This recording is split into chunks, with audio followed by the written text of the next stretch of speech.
chapter 6, verse 46 to 49. So, basahin mo natin mga kapatid. And why call ye me Lord, Lord, and do not the things which I say?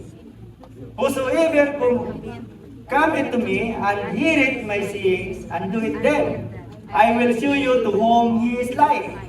Ang nagsalita ng ating Panginoon.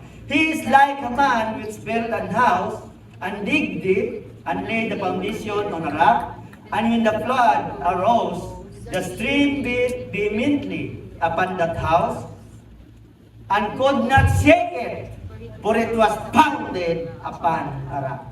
But he that heareth and doeth not is like a man that without a foundation built an house upon the earth, against which the stream did beat vehemently, and immediately it fell, and the ruin of that house was great. Hebrew 12:28. Hallelujah. Inglesin natin, Brad. Para dumugong ilong nila. Wherefore we receiving a kingdom which cannot be moved. Let us have grace whereby we may serve God acceptably with reverence and godly fear. Hallelujah. In Matthew 16:18, and I say unto thee that thou art Peter, and upon this rock I will build my church, and the gates of hell shall not prevail against it. So sa ating nabasa ng mga verse, mga kapatid, may tatlong sinasabi dito na unshakable. Unshakable kingdom, unshakable church, and unshakable house. Ano kaya ang pagkakaiba nito, mga kapatid? Pakilabas ng ating hallelujah. Pamagat? Unshakable house. So, purihin ang Diyos sa pagkabasa ng kanyang mga banal na salita at ang mensahe niya sa oras na ito. Kamayan mong katabi mo, be an unshakable house. Hallelujah. Sige, makakaupo na po tayo mga kapatid. Be an unshakable house. Hallelujah. Sa mga verse na ating nabanggit mga kapatid o nabasa, may tatlong binanggit dito na unshakable. Una, unshakable kingdom. Sumunod, unshakable church. At unshakable house. Ano bang mga pagkakaiba dito mga kapatid? Ibig sabihin ba dito ay tatlo mga kapatid ang mga tatlo ba yun ibig sabihin doon? O tatlo mga kapatid ang kaharian, o yung kingdom, o yung church, o yung house? No? Hallelujah! So yung pagkakaiba nito mga kapatid, ang unshakable kingdom mga kapatid, ito mga kapatid ay tumutukoy, hallelujah, sa mga tao na sa loob ng kingdom. Amen? Ang unshakable house mga kapatid, ito ay tumutukoy sa mga tao na sa loob ng iglesia, kagaya nito. No? Hallelujah, nasa loob tayo ng iglesia, pero tayo mga kapatid ay unshakable. No? At ang isa mga kapatid, yung unshakable house, tumutukoy sa individual na bawat isa sa atin. Amen? Nakuha niyong ibig sabihin mga kapatid? Ang unshakable kingdom, mga kapatid, hindi kayang matinag ni Satanas. Amen? Ang unshakable church ay hindi kayang sirain ni Satanas. Ang tanong ngayon, ang unshakable house. Kung hindi kaya mga kapatid, gapain o matinag ni Satanas ang kingdom o unshakable kingdom at ang unshakable church mga kapatid, tayo kaya na unshakable house ay kayang tinagin ni Satanas? Yan ang katanungan mga kapatid. So bear with me mga kapatid, na sa oras nito sa ating pag-aaral, no, ng pamagat ay unshakable house mga kapatid, no? So unshakable kingdom, the people inside the kingdom mga kapatid. Unshakable church, the people inside the church. And unshakable house, it is an individual people. Hindi kayang tinagin ni Satanas ang kingdom ng Diyos. Hindi kayang tinagin ni Satanas mga kapatid ang iglesia ng Diyos. Ayon sa mga verse natin nabasa, ang tanong ngayon, tayo na individual na iglesia o templo ng Diyos na buhay, mga kapatid, mapapatinag ba tayo kay Satanas? Yan ang katanungan, mga kapatid, no? Hallelujah! In 2 Timothy chapter 2, verse 19, hallelujah! Thank you, Jesus. Gayunmay ang matibay na pinagsaligan ng Diyos ay nanatili na may tatak nito. Nakikilala ng Panginoon ang mga kanya at lumayo sa kalikuan ang bawat isa na sumasambitla sa pangalan ng Panginoon. Ito daw mga kapatid ang matibay na pinagsaligan ng Diyos na nanatili na may tatak nito. Kilala ng Panginoon ang sa kanya. Amen? Amen. Kaya tanungin natin ang ating sarili mga kapatid, tayo ba ay kilala ng Panginoon? Amen. Kung ganon, ay tayo ay pag-aari ng ating Panginoon. Amen? So nakikilala ng Panginoon ang mga nasa Kanya. At ang bawat sumasambitla daw mapatid sa pangalan ng ating Panginoon ay lumalayo sa kalikuan. Amen? Hallelujah!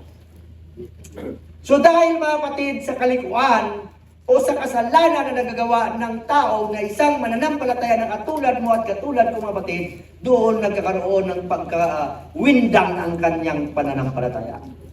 Because of sin. Because of iniquity mga kapatid, kaya ang pananampalataya ng isang matibay na Kristiyano mga kapatid ay nagkakaroon pa ng liglig. Amen? Amen. Kaya mga kapatid, yun ang dapat nating iwasan. Kaya sabi dito, ang bawat kaluluwa o ang bawat tao na sumasambitla sa pangalan ng ating Panginoon ay dapat lumalayo sa kalikuan. Amen? Amen. Hallelujah! So dahil sa kasalanan, kaya nawiwindang ang pananampalataya ng isang tao. Halimbawa mga kapatid, sa biblical way mga kapatid, kilala natin ang mga lingkod ng ating Panginoon. Kilala natin si Samson, di ba mga kapatid? Siya ay anointed ng ating Panginoon. Binless ng ating Panginoon. No, binigyan siya ng lakas na walang kasing lakas sa lahat ng tao sa buong mundo. Amen? Ngunit dahil sa kanyang pagkakasala, ay nawala ang lakas na yon. Amen? At yun ang naging dahilan kung bakit siya mga kapatid ay nakasama na namatay doon, kasama ng mga Parisiyo. No? Anong mga tawag dito? Anong lugar to? Ha? Anong lugar ang kalaban ng Israel? Palestinian. So si Samson mga kapatid, ganun ang nangyari. Ganun din kay David. Kilala natin si David. Diba? Anointed siya ng ating Panginoon. No? Siya ang pinakamalapit sa puso ng ating Panginoon dahil din sa pagkakasala, nawindang din ang kanyang pananampalataya sa ating Panginoon. Sino pa? Si Solomon, mga kapatid. Alam natin kung ano nangyari kay Solomon. Dahil din sa pagkakasala na siya mga kapatid ay gumawa ng mga bagay na labag sa kalooban ng ating Panginoon. Anong nangyari mga kapatid? Hanggang sa kanyang mga anak, sa kanyang apo, sa kanyang mga hallelujah, descendant mga kapatid ay nagkaroon ng mga problema.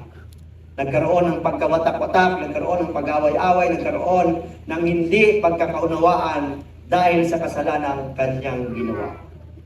Amen? So ang kasalanan na ito mga kapatid, na dapat na kapatid ay huwag na nating gawin. Kaya ang sabi ng Panginoon, lumayo dapat na tayo sa kalikuan. Ang bawat tao, ang bawat mananampalataya na sumasambitla o tumatawag sa pangalan ng ating Panginoon, dapat lumalayo sa lahat ng uri ng kalikuan sa ibabaw ng mundong ito.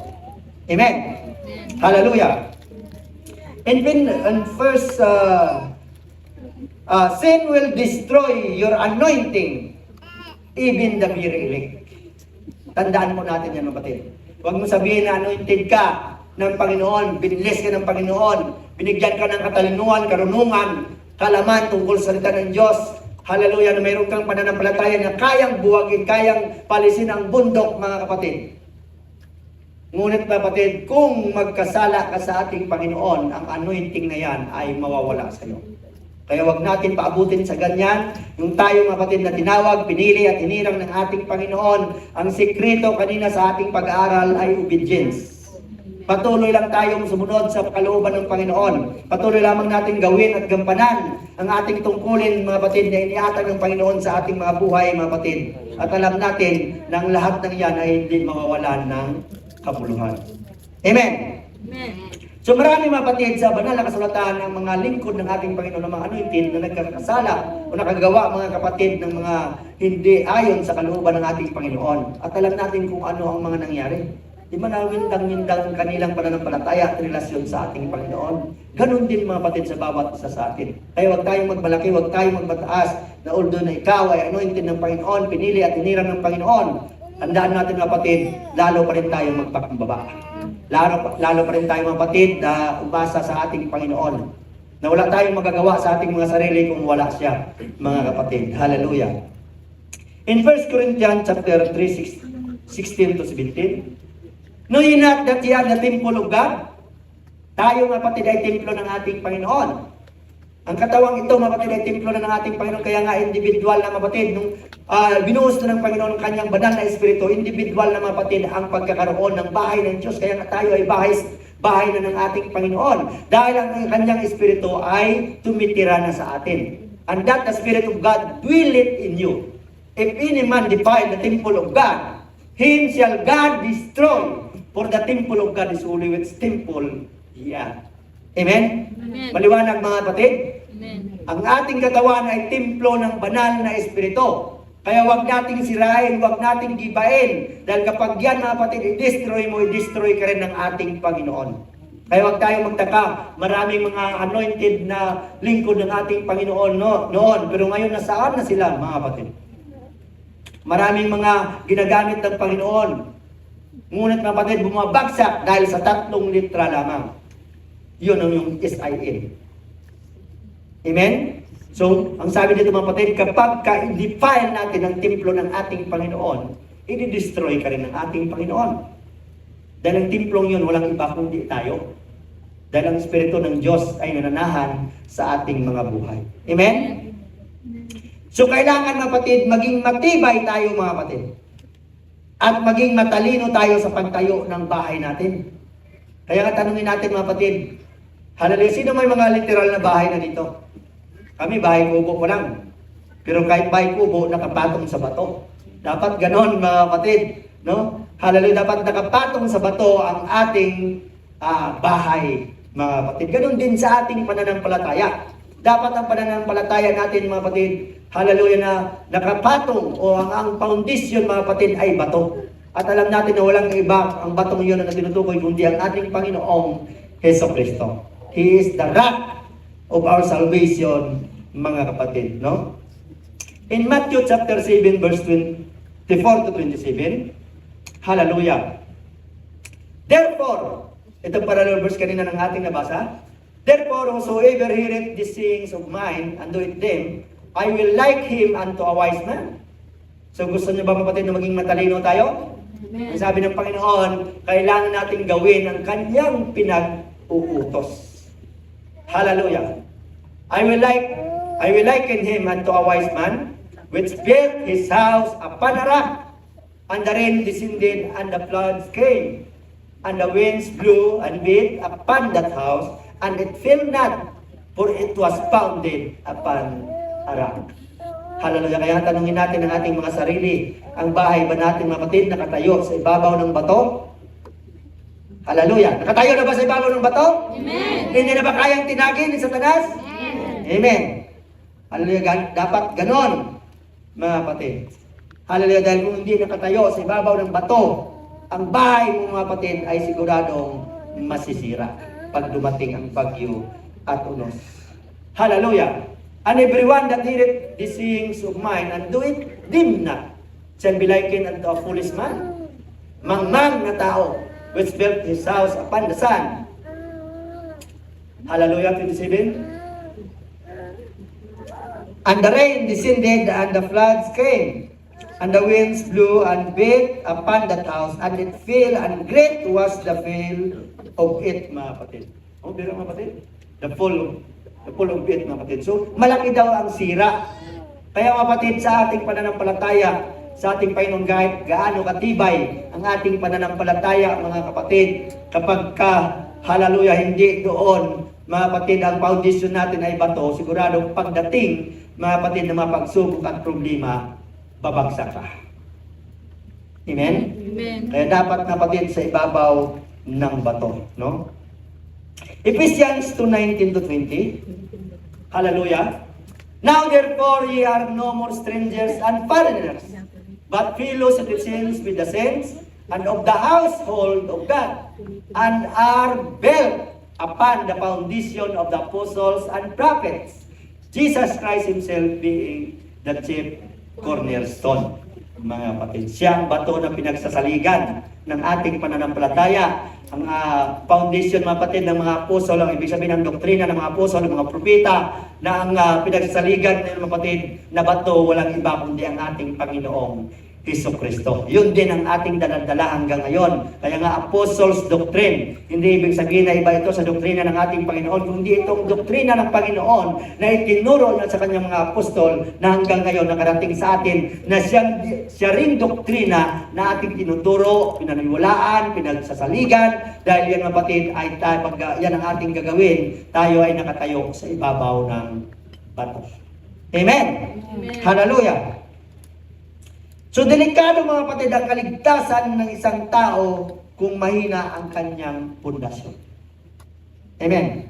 Hallelujah. In Luke chapter 13, verse 23-24, at may isang nagsabi sa kanya, Panginoon, kakaunti baga ang mga liligtas? At sinabi niya sa kanila, magpilit kayong magsipasok sa pintuang makipot. Sapagkat sinasabi ko sa inyo na marami ang mga sikap na pumasok at hindi mangyayari. Tingnan niyo, kapatid, ang sabi ng ating Panginoon. Nung tinanong siya ng kanyang mga alagad, Panginoon, marami bang maliligtas o kakaunti baga ang maliligtas? So ang sabi ng Panginoon, hindi niya sinasabi na kakaunti o marami. Sinabi niya, magpilit kayo na pumasok sa pintuang makipot. Bakit sinasabi dito ng ating Panginoon? Subukan mo, kapatid, na pumasok sa pintuang makipot na medyo malaki yung katawan mo. Diba? Hindi ka kasi pipilitin mo ngayon na pumasok, na kahit masakit, na kahit, mga kapatid, ay magagalusan ka, mga kapatid, ngunit pipilitin mong pumasok dahil sinasabi ng Panginoon, hallelujah, marami ang nagsisikap na pumasok, ngunit hindi mangyayari. Dahil kung sa literal pa, sobra silang laki, mga kapatid. So hindi talaga makakapasok kung maliit lamang ang pintuan na daanan. Ganon din sa ating pananampalataya, ang sabi ng Panginoon, magpilit tayo. Pilitin natin na magampanan, magawa ang ating mga tungkulin sa ating Panginoon. Gawin natin o itipulpil ang ministeryong pinagkatiwala sa atin ng ating Panginoon. Hallelujah, para makapasok tayo, para mga kapatid, makarating tayo sa ating patutunguhan, para maabot natin, mga kapatid, hallelujah, ang dulo. Amen? Hallelujah. So magpilit daw tayo, mga kapatid, sa pagpasok sa pintuang makipot. Ganito nga, kapatid, sa ating pananampalataya sa ating Panginoon. Sa patuloy natin sa pagsunod o pagganap ng pinapagawa ng Diyos sa ating mga buhay. Diba, nandun, mga kapatid, ang hirap. Nandun ang pagpapagal natin, nandun ang sakit, nandun ang persecution, nandun, mga kapatid, ang mga bagay na ginagawa ng sanlibutan. No? Na iniinis tayo ng sanlibutan, mga kapatid, na dumaranas tayo ng mga persecution sa ating mga buhay, sa paglilingkod natin sa ating Panginoon. Diba? Inaalimura tayo, inalipusta tayo, mga kapatid, sinasabihan tayo ng kung ano-ano. Diba masakit, mga kapatid? Minsan parang ayaw mo na, kasi ayaw mo makarinig ng mga ganong mga bagay. No? Ngunit ang sabi ng Panginoon, magpilit tayo na pumasok sa makipot na pintuan. Sapagkat, mga kapatid, marami ang nagnanais pumasok o nagpupumilit pumasok at hindi makakapasok. Mapalad ang bawat isa sa atin dahil tayo ay nakapasok na. Sino na nakapasok, mga kapatid, sa pintuan na makipot? So, wala pa nakapasok sa inyo? Amen. Sino na nakapasok? Amen. Praise the Lord. Kasi, mga kapatid, pag nakapasok na tayo sa pintuang makipot, di ba ang sabi nga doon sa Proverbs or Psalms, sinasabi doon? Proverbs. Sinasabi doon na highway of holiness ng ating lalakaran. So, pagpasok mo sa makipot na pintuan, mga kapatid, pag nakapasok ka dyan, hindi na makipot dahil malawak na. Highway of holiness ng ating lalakaran. Dapat dito na tayo. Yung ating team nung nakaraan, mga kapatid, anong year na yun? Walking in the highway of holiness. Praise the Lord. Purihin ng Diyos, mga kapatid, no? Hallelujah, walking in the highway of holiness tayo, mga kapatid. Dapat doon na tayo, mga kapatid. Hallelujah. Thank you, Jesus. Hallelujah. Next. So pilitin natin mga kapatid na makapasok. Iwan ang mga bagay na nakahadlang mga kapatid. Hallelujah. Minsan kasi mga kapatid, kaya mahihirapan tayo pumasok sa makipot na daan o sa makipot na pintuan dahil may mga bagay tayo mga kapatid na hindi pa kayang iwanan. May mga bagay tayo sa ating mga buhay na hindi mo pa kayang iwaksi, na hindi mo pa kayang mga kapatid iputulin, na hindi mo pa kayang mga kapatid ay iwan, mga kapatid. Ngunit ang sabi ng ating Panginoon, ang lahat ng mga bagay na kahadlang sa paglapit natin sa Kanya, dapat iwaksi natin, dapat putulin natin, dapat iwan na natin, mga kapatid. Hallelujah! Kung gusto mo mga kapatid na magkaroon ng kaligtasan ng kaluluwa mo, makarating tayo sa ating pararoonan. Iwan natin ang mga bagay na nakahadlang sa paglapit natin at pagsunod ng kalooban ng Diyos. Amen? Amen. Hallelujah! So ano mga kapatid ang mga bagay na ito? Mga problema at pagsubok na dumarating sa ating buhay. Yan ang mga hadlang sa paglapit at pagsunod natin sa ating Panginoon. Maging ang kanyang mga alagad mga kapatid. Hallelujah! Nababasa nyo doon mga kapatid sa Luke 8:25, no? Nung mabasa natin dyan chapter 8 mga kapatid, kasama nilang ating Panginoon. Pumalaot sila mga kapatid dahil tatawid sila sa ibang lugar, no? Na habang nagkaroon ng malakas na bagyo, no? Anong nangyari mga kapatid na parang malulunod na sila? Ngunit ang Panginoon mga kapatid ay natutulog doon sa likuran. Nilapitan nila ang ating Panginoon. Panginoon, hallelujah, bumangon ka dahil malulunod na tayo, wala ka bang na mamamatay na tayo? No? At sinabi niya sa kanila, saan naroon ang inyong pananampalataya? Di ba? Nung ginising nila ang ating Panginoon, anong ginawa ng ating Panginoon? Ang kinatatakutan nila na bagyo at unos na sila ay malulunod mga kapatid, ay sinaway lamang ng ating Panginoon. Sinabi niya, tumigil ka at tumigil. At pagkatapos nito, nung sabi sa kanila ng Panginoon, saan ang inyong pananampalataya? Where is your faith? Minsan mga kapatid, hallelujah, nagkukulang tayo sa ating pananampalataya eh. Minsan mga kapatid na lalo pag dumarating mga pagsubok at problema, ang pananampalataya din natin ay nawiwindang. Kaya nasalip na matibay ng pinagsasaligan ng iyong bahay, nawiwindang ngayon dahil doon ang pananampalataya natin mga kapatid ay lumiliit. No? Dapat na kapatid, habang tayo nagpapatuloy, ang pananampalataya natin lumalaki, umuusbong, lalong tumutubo, hanggang sa magbunga. Ang sabi nga ng Panginoon ay sampol niya tungkol sa mustard seed, mga kapatid. No? At sinabi niya sa kanila, saan naroon ang inyong pananampalataya? At palibas ay nangatakot sila nagsipanggilalas na sinasabi ng isa sa iba, sino nga ito na siya nag-uutos maging sa hangin at sa tubig? At siya'y tinatalima nila. Biro ng batid ang kapangyarihan ng ating Panginoon. Ang bagyo at unos, ang malalakas na alon, halala na pumupuno sa kanilang sasakyan, na kinakatakutan nila, sinaway lamang ng ating Panginoon. Because of faith, mga kapatid, kaya ang sabi sa kanilang, saan ang inyong pananampalataya? Minsan ganun din tayo mga kapatid eh. Nagkaroon ka lang ng pagsubok, ng problema, sakit at karamdaman, nawawala na rin ang iyong pananampalataya sa ating Panginoon. Amen? Amen. Hallelujah! In Matthew chapter 14, verse 30 to 31, ito ba kapatid? No? Datapat pagkakita niyang malakas ang hangin, sino ito? Si Peter. Ay natakot siya. At nang siya'y malulubog ay sumigaw na nagsasabi, Panginoon, iligtas mo ako. At pagdakay ni Judas ni Jesus ang kanyang kamay. At tinawakan siya. At sa kanya sinabi, o ikaw, nakakaunti ang pananampalataya. Bakit ka nag-alinlangan? So ang taong mananampalataya nag-aalinlangan mga kapatid, kakaunti pa lang pala ang kanyang pananampalataya. Amen? Kaya dapat wala na tayong pag-alinlangan.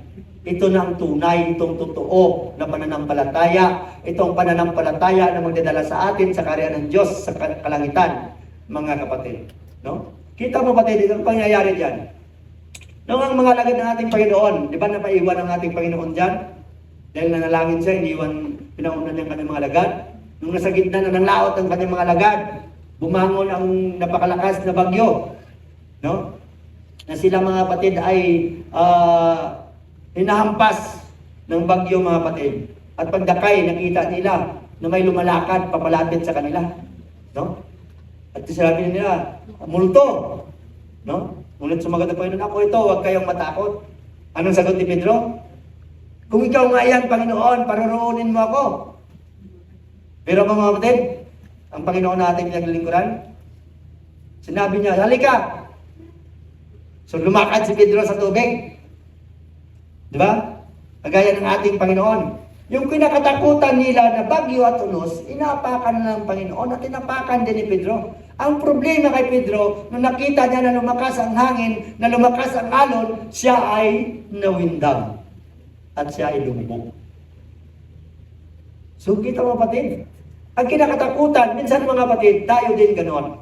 Ang kinakatakutan natin ng mga pagsubok, problema, sakit at karamdaman dahil akala mo mamamatay ka na, tandaan natin mapatid hanggang hindi pa yung tulot ng Panginoon.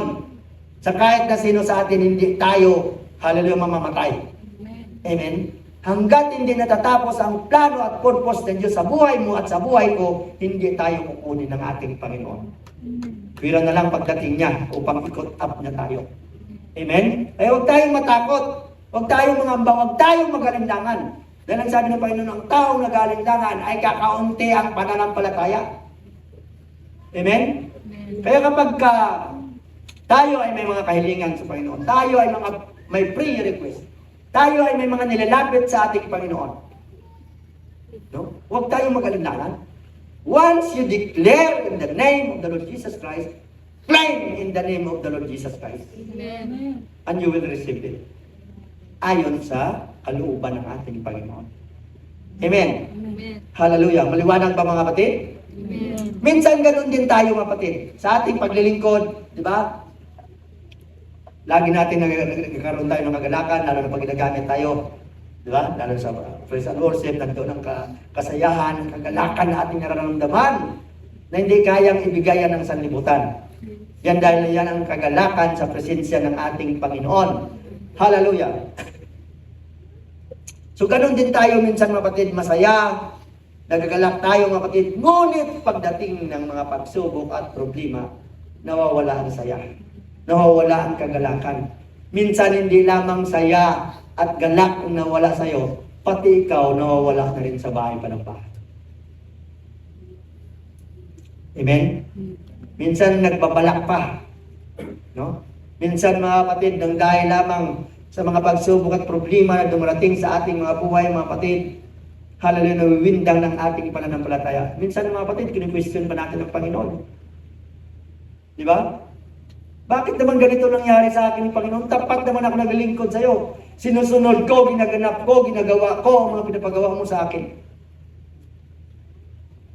No? Minsan sinisisi pa natin ang ating Panginoon. Nakalimutan natin mga kapatid, ng mga bagay na ginagawa ng Diyos sa ating mga buhay, may patutunguhan yan. May plan and purpose dyan ang ating Panginoon. Hallelujah.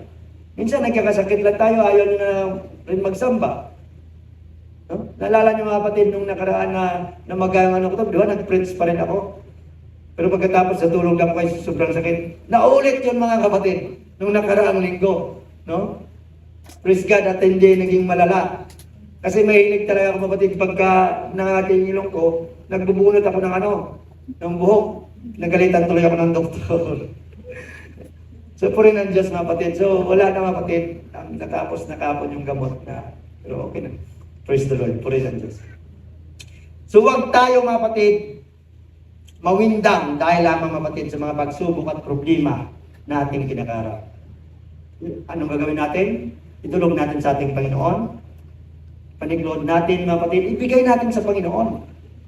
Kasi doon mga kapatid, kumikilos ang kapangyarihan ng Diyos sa ating mga buhay, sa ating mga kahinaan.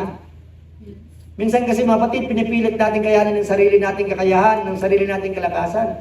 May mga laban mga kapatid tayo na hindi kaya nating gawin ng sarili nating kaparaanan. Tanging ang Diyos lamang ang pwedeng makaayos. So dapat nating gawin mga kapatid ay ibigay sa ating Panginoon. Minsan kasi mga kapatid sa ating Bible study nga kanina mga kapatid na ang secret of blessing mga kapatid, no? Obedience. Kung ang exhort kanina ng ating worship leader, kung gusto mo habulin ka ng blessing, kailangan mong sumunod.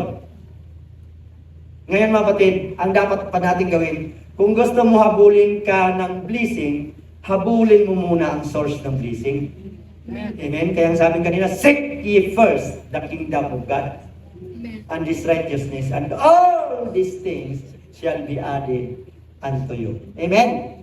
Minsan naapektuhan tayo mga kapatid sa mga pagsubok, problema na ating kinakarap, mga sakit at karamdaman na nangyayari sa ating mga buhay mga kapatid. Hindi yun ang nais ng Panginoon. Sabi ng Panginoon, no matter what happen mga kapatid, worship God. Glorify God sa buhay mo pa rin. Hallelujah. Worship God even in the midst of the storm. Ang sabi nga mga kapatid. No? Minsan mga kapatid, naapektuhan din tayo sa mga pagkakamali at pagkakasala ng iba. Hindi nararapat. Tayo mga kapatid na nakaalam ng salita ng Diyos, no? May nakita ka man na kapatid mo nagkasala, nagkamali, nakagawa ng hindi maganda mga kapatid, gawin natin ang ating tungkulin. Encourage them na manumbalik sa ating Panginoon.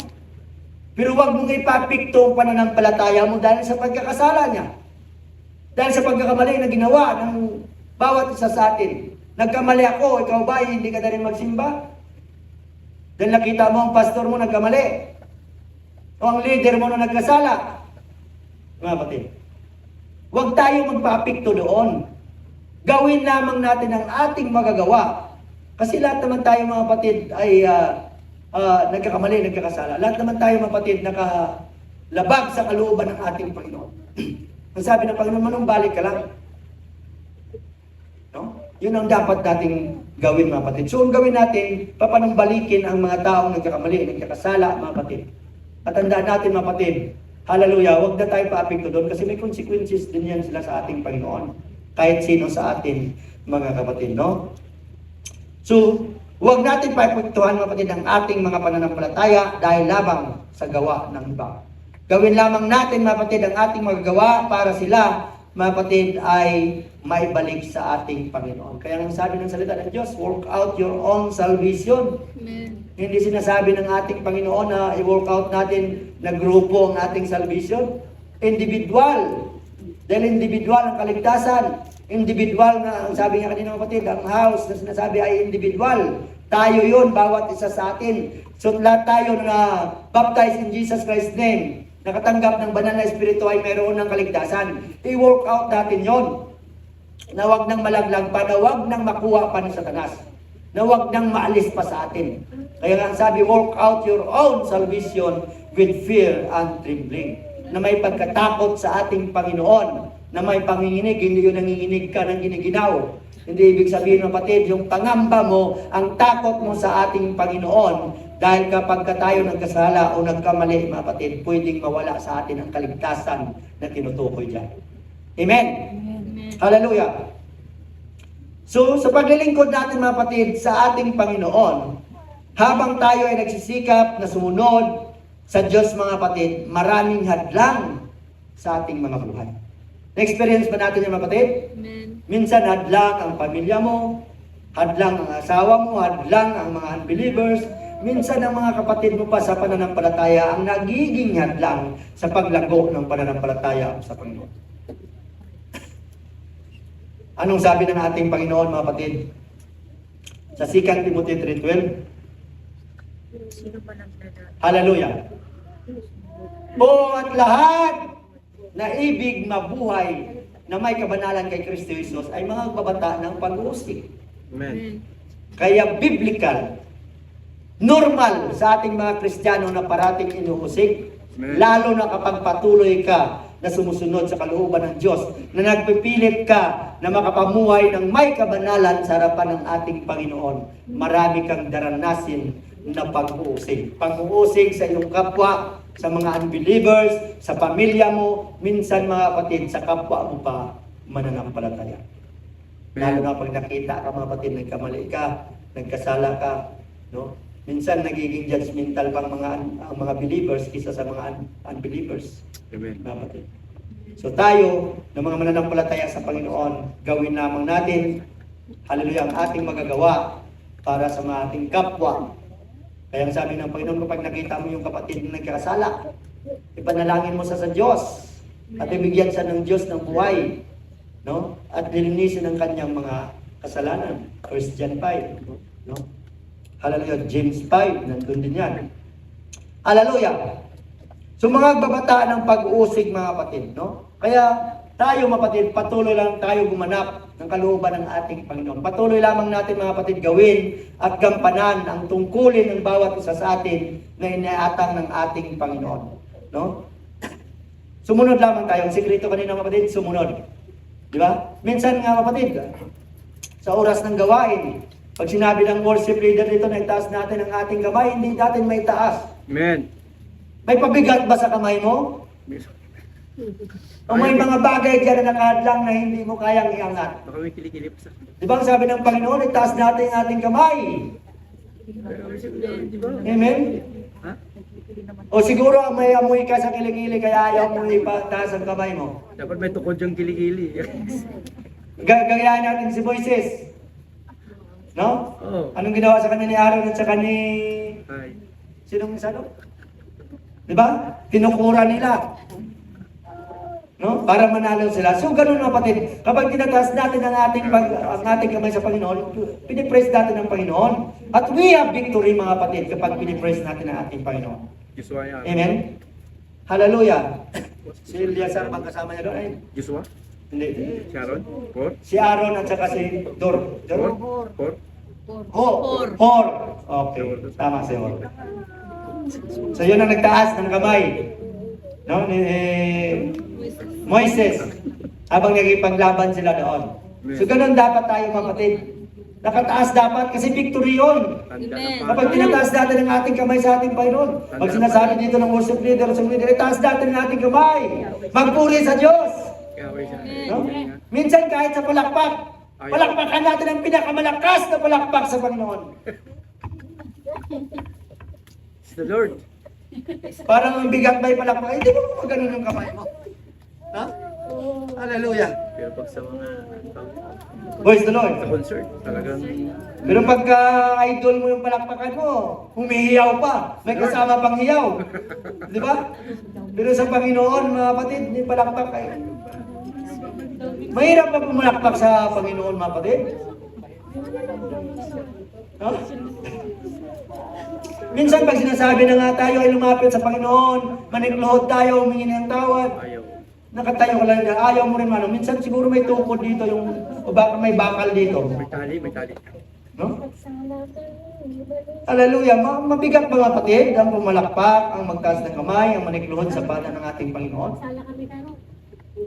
Hallelujah. Minsan pag sinasabi mag-praise tayo, praise the Lord, mag-worship tayo, magsamba sa Panginoon, parang baliwala lang sa atin. Amen. Alam niyo ba kapatid na yan ang hinahanap ng ating Panginoon? Amen. Kailangan natin siya sambahin sa espiritu at katotohanan. Paano ka ngayon magiging katotohanan ng pag-worship kung sinabi, I praise you, Lord. Sa muso. Sa puso. Ikaw lang nakakarinig, ikaw lang. Between you and you lang, hindi na between you and the Lord. Hallelujah. So huwag na tayo magmatigas mga kapatid. Minsan nilalapit na sa sinabi ng kahit sa altar ko lang, lumapit tayo sa Panginoon. Maniklood tayo sa Panginoon, humingi tayo ng tawad sa Panginoon. Magpa-revive tayo sa Panginoon. Nagbabatigas pa tayo mga kapatid. Amen. Hallelujah. Alam niyo mga kapatid, pagka ganyan yung ginagawa ng isang mananampalataya, alam niyo bang pride yan mga kapatid? Amen. Kaya huwag natin pairalan ng pride sa ating mga buhay. Sa oras ng gawain, kaya nga ito mga kapatid, para sa Panginoon ang buong araw na ito. Pag sinabi na maniklood, mag-praise, mag-worship, magpalakpak, magtaas ng kamay. Amen. Dahil dyan nalulugod ang ating Panginoon. If we praise and worship Him in spirit and in truth. Amen? Amen. Hallelujah. So huwag na tayong magmatigas, huwag pairalin mga kapatid ang pride sa ating buhay. Dahil yan ang babagsak sa atin. Binagsak na si Satanas mga kapatid. Amen. How much more tayo na tayo ay galing sa labok. No? Hallelujah. So sumunod tayo, obedience is the king ang sabi kanina mga kapatid. Dahil matututo ka mga kapatid kapag ikaw ay mapagsunod. Matututo at lalago ang isang mananampalataya kung patuloy siyang sumunod sa kalooban ng ating Panginoon. Amen? Amen. Hallelujah. Makipag ano tayo mga kapatid, kaya binigay ng ating Panginoon yung 6 na araw sa atin. Ang 1 day para sa Kanya. Ilang oras lang tayo. Minsan mga kapatid, 3 oras, 4 na oras lang tayo dito. So kung hindi man natin ma-fulfill ang 1 day, sa ibang araw, pwede po natin gawin yan. Makinig tayo ng praise and worship, ng mga preaching, makinig tayo ng Bible study online, prayer meeting, napakalaga yan mga kapatid. No? Napakaganda mga kapatid ng pag-aaral natin sa prayer meeting, sa Bible study online, books by books, na pinapaliwanag sa atin. Pero minsan mga kapatid, ilan nandun ang nag-online. Pero nakikita mo nandoon, nagko-comment sa harads, nagko-comment doon sa mga, pinupost doon sa mga ano na, no? Pero dito sa Bible study online, hindi makapag-comment. Hindi makapakinig. Pero mahilig nakinig sa mga chismis. Sarap chismis. Sarap ng chismis. Kahit na nga balita nga ngayon, hindi na ako nakikinig ng balita. Masakit sa ulo. No? Mas stress ka palalo mga kapatid. Hallelujah. So matuto at talago ang isang mananampalataya kung patuloy tayo mga kapatid na sumunod sa kalooban ng ating Panginoon. Hallelujah. Kaya nga mga kapatid, ang sabi ng Panginoon sa Matthew 7:21-23. Hindi ang bawat nasasabi sa akin, Panginoon, Panginoon ay papasok sa karya ng langit. Maliwanag yan mga kapatid. Kundi ang gumaganap ng kalooban ng aking Ama na sa langit. So yung makapasok lamang, mga kapatid, sa karyaan ng langit, mga kapatid, yung gumaganap ng kalooban ng Diyos. Kaya kung ano man ang kalooban ng Panginoon sa ating buhay, gawin natin, gampanan natin. I-fulfill natin mga kapatid ang mga ministeryong pinagkatiwala sa atin ng Panginoon. Pribilehiyo lang yan, mga kapatid. Marami ang magsasabi sa akin sa araw na yaon. Itong time of judgment sa harapan ng ating Panginoon. No? Panginoon, Panginoon! Hindi ba nagsipag-ula kami sa iyong pangalan? At sa pangalan mo ay nagpalayas kami ng mga demonyo. At sa pangalan mo ay nagsigawa kami ng maraming gawang makapangyarihan. Amen. Kaya hindi ba siyan na nagpagaling ka ng may sakit karamdaman? Nagpalayas ka ng demonyo? Gumawa ka ng maraming kapangyarihang gawa sa pangalan ng ating Panginoon. Hindi lamang yun ang basihan ng ating Panginoon. Kung wala kang pagsunod, kung walang pagganap sa buhay mo mga kapatid, hallelujah, ang Ebanghelyo na sinasabi ng ating Panginoon, hallelujah, pagdating ng araw, sasabihin sa'yo ng Panginoon. At kung magkagayon, ipapahayag ko sa kanila, kailan may hindi ko kayo nangakikilala. Magsilayo kayo sa akin, kayong manggagawa ng katampalasanan. Kahit nagpapaganit ka sa Panginoon, nagpalayas ka ng demonyo, nagpagaling ng may sakit, gumawa ng mga bagay na makapangyarihang gawa. Hallelujah. Dahil sa pangalan ng ating Panginoon, ngunit kung wala kang pagsunod sa kalooban ng Panginoon, o kung patuloy ka pang gumagawa ng katampalasanan, ng mga iniquity, ng kasalanan sa buhay, mga kapatid, ang sabi ng Panginoon, hindi kita kilala. Sino ka? Lumayo ka sa akin na gumagawa ng katampalasanan. Huwag nawa mangyari yan sa atin, mga kapatid, pagdating na pagharap natin sa ating Panginoon. Nasalip na blessing, nasalip na reward ang tanggap mo, kaparusahan, mga kapatid, ang tatanggapin mo dahil sa iniquity na ginagawa mo hanggang ngayon. Amen? Amen. Praise the Lord. Nandiyan pa ba kayo kapatid? Palakpak muna sa Panginoon. Huwag kayong masyadong matakot. Ang nakakatakot ng apoy sa impyerno. Amen? Praise the Lord. So be faithful mga kapatid. Sa ating na lang kapatid na mga pagsunod sa kalooban ng Panginoon. Sa ating pagsamba, huwag natin kaligtaan ang pagtitipon. Sa ating mga kapatid, pagsunod ng kalooban ng Panginoon, ang lahat ng mga ginagawa o mga pinapagawa sa atin ng Diyos. Ang pagsunod sa maging faithful tayo. Sa pag-fulfill ng ministeryong pinagkatiwala sa atin ng Panginoon. Tanda natin mga kapatid, hindi tao ang magre-reward sa atin, kundi ang Panginoon. Kaya sa bawat ministry na pinagkatiwala ng Panginoon sa bawat isa sa atin mga kapatid, hallelujah, i-grab natin yan dahil pribilehiyo lamang yan. Amen? So be faithful. Be faithful mga kapatid sa pagsunod ng kalooban ng Panginoon. Be faithful mga kapatid sa pagbibigay natin ng tithes and offering. Be faithful mga kapatid, hallelujah, sa ministry pinagkatiwala sa atin ng Panginoon. Speaking of tithes and offering mga kapatid, ang hinihingi ng ating Panginoon ang 10%. Tandaan natin mga kapatid, hindi dapat sumubra, hindi dapat kumulang. Kasi pag sumubra, kaya sa ating mga treasurer, sa ating treasurer at secretary, kahit isang sintimo ang sobra dyan, ibalik nyo. Pwira na lang mga kapatid kung sabihin ang nagbigay na ilang offering niya. Amen? Kasi kapag ginagawa nyo yun, magiging katulad din kayo ng maniningil ng buwis na sobra-sobra maningil. Okay? So ibigay nyo, may sukli ako natin halala dyan. Purihin ng Diyos. Hallelujah. So kung anong utos ng Panginoon, yun ang sundin. Huwag na sumubra, huwag nang kumulang. Amen? Hallelujah. Nakukuha niyo ba mga kapatid? Di ba kay buti ng Diyos sa ating mga buhay? Amen? Dapat sa ngayon, ini-enjoy natin ang favor ng Panginoon. Sa amin ngayon, ini-enjoy ako mga kapatid. Mag-enjoy na kami ng favor ng Panginoon kasi tapos ang mga anak namin. Kapag darating ang time, God's will, padala namin dito si Lovely. No? At parang exit ko rin yan para magpahinga na sa trabaho kasi nagre-reklamo na. No? Okay na kami. So God's will and God's purpose, kung panatilihin pa kami dito ng Panginoon. No? At purihin ang Diyos sa ating mga buhay. Palakpak muna sa ating Panginoon. Pero yan, nabiglis ba tayo mga kapatid? Ito ng pribiliyo na binibigay sa atin ng Panginoon. Iwan ko bang iba sa inyo, parang minsan ayaw pa. Minsan ayaw pa nga magpagamit mga kapatid sa kapurihan ng Diyos. Di ba nanay? Nag-iimin si nanay. Di ba nanay? Matagal ka pa naman umuwi, di ba? Si nanay daw susunod mong pitching dyan, Pastor. Next The ka, Lord, next. pagkalaw ni Lord. Purihin ang Diyos mga kapatid, no? So, Nanay, di ba? sa conclusion na tayo mga kapatid, may silang mga kapatid, hallelujah. No matter what happen mga kapatid, obey and be faithful. Hindi ka man maging faithful sa asawa mo, sa sarili mo, o sa pastor mo, maging faithful tayo sa ating Panginoon. Amen? Hallelujah. Obey, be faithful, be holy, and be revivalist. Dapat ganun tayo. Kaya sa pag-aaral namin gabi kapatid, dapat revivalist tayo. Kasi kapag hindi ka nagiging revivalist mga kapatid, talagang wala sa iyong Panginoon.